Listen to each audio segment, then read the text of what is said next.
تو نبی کریم صلی اللہ علیہ وآلہ وسلم تشریف فرما تھے، اور عبداللہ بن ابی منافقوں کا سردار،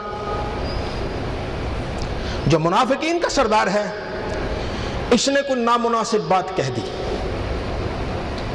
جب نامناسب بات کی، دوسرے صحابہ جو تھے ان کو تو تکلیف ہوئی، جو بیٹا تھا سگا ان کا، اس عبداللہ بن ابی کا سگا بیٹا اٹھ کے کھڑا ہو گیا، یا رسول اللہ مجھے اجازت دے، میں بد نصیب کا سر لے کے آ جاتا ہوں، بیٹا ہوں، باپ کا سر ختم کر دوں گا، اس کو لے کے آ جاتا ہوں۔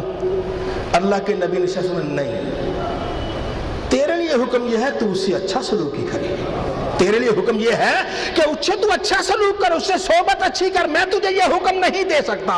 یہ ہمارا دین، یہ ہمارا اسلام ہے کہ کوئی حکم ایسا نہیں دیتا کہ باپ کو اذیت دی جائے، چاہے وہ کسی مسلک کا ہو، کسی تعلق کا ہو، کسی مذہب سے اس کا تعلق ہو، چاہے مشرکی ہو، باپ کو اذیت دینے کی اجازت نہیں ہے، اس کے ساتھ حسن سلوک ہی ہوگا، اچھا برتاؤ ہوگا۔ وہ تمہارے ماں باپ ہے تو ماں باپ سے حسن سلوک کرنے والا، اچھا برتاؤ کرنے والا اللہ تعالیٰ کی رحمتوں سے مالا مال ہوا کرتا ہے۔ اور حضرت ابو سعید خدری رضی اللہ تعالیٰ عنہ آپ آئے، آپ فرماتے ایک آدمی اس نے یمن سے ہجرت کی اور مدینہ طیبہ آ گیا، یمن میں گھر کو چھوڑا، وطن چھوڑا، دوست احباب چھوڑے، ماں باپ چھوڑے، سب کچھ چھوڑ کے مدینہ طیبہ آ گیا، اور مدینہ طیبہ کی فضا ہی ایسی ہے، ایمان والوں کا دل ویسے ہی مچلتا رہتا ہے۔ مدینہ طیبہ کی فضا سے بڑھ کر کون سی فضا ہوگی؟ ذرا سا نام تو لے دو مدینہ طیبہ کا، ایمان والے کا ویسے ہی تصور میں گم ہو جاتا ہے۔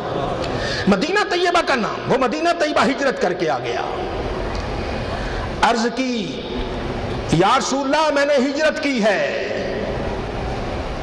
مجھے ہجرت کا ثواب؟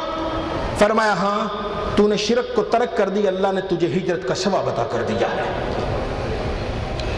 اب جہاد ہے، جہاد کرنا ہے تو جی بسم اللہ۔ پھر سرکار نے فرمایا کیا یمن میں تیرا کوئی قریبی رشتہ دار ہے؟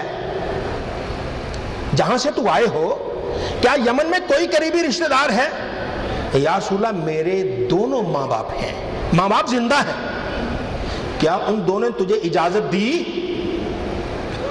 یا رسول اللہ اجازت تو انہوں نے نہیں دی، انہوں نے مجھے اجازت نہیں دی۔ فرمایا واپس لوٹ جاؤ، ان دونوں سے اجازت لو، اگر وہ تجھے اجازت دے دے تو جہاد کرو، اگر وہ اجازت نہیں دیتے تو ان کی ہی خدمت کر لو، رب تعالیٰ اجر و ثواب عطا فرمانے والا ہے۔ تو ماں باپ کی خدمت کرنے والا محروم نہیں رہتا۔ اور جوانوں، اور جن کی مائیں زندہ ہیں، جن کے باپ زندہ ہیں، ان کے سروں پر سایہ بھی قائم ہے، یہ سایہ اللہ کی نعمت ہے، آؤ ان کی خدمت کر لو، ان کو راضی کر لو، جو ان کو راضی کر لیتا ہے دونوں جہاں کی نعمتوں سے مالا مال ہو جاتا ہے۔ حضرت عبداللہ بن عمر رضی اللہ تعالیٰ فرماتے ہیں ایک آدمی آیا حضور نبی کریم صلی اللہ علیہ وسلم کی بارگاہ میں، عرض کی یا رسول اللہ میں آپ سے بیعت کرنا چاہتا ہوں ہجرت پر، جہاد پر، اور میں اس کا اجر اللہ سے لینا چاہتا ہوں، میری کوئی غرض نہیں کہ مجھے کوئی مجاہد کہے، مجھے کوئی غرض نہیں مجھے کوئی شہید کہے، ہجرت کرنے والا کہے، مجھے اس سے کوئی غرض نہیں، میرے لیے فقط اتنا ہے کہ میرا اللہ راضی ہو جائے، میں اللہ سے اس کا اجر لینا چاہتا ہوں۔ فرمایا کیا تیرے والدین میں کوئی زندہ ہے؟ یا رسول اللہ دونوں ہی زندہ ہیں۔ فرمایا اللہ سے اجر لینا چاہتے ہو، اللہ سے انعام لینا چاہتے ہو، جہاد کے لیے بھی اور دیگر کاموں کے لیے کہ تم اللہ سے انعام لینا چاہتے ہو؟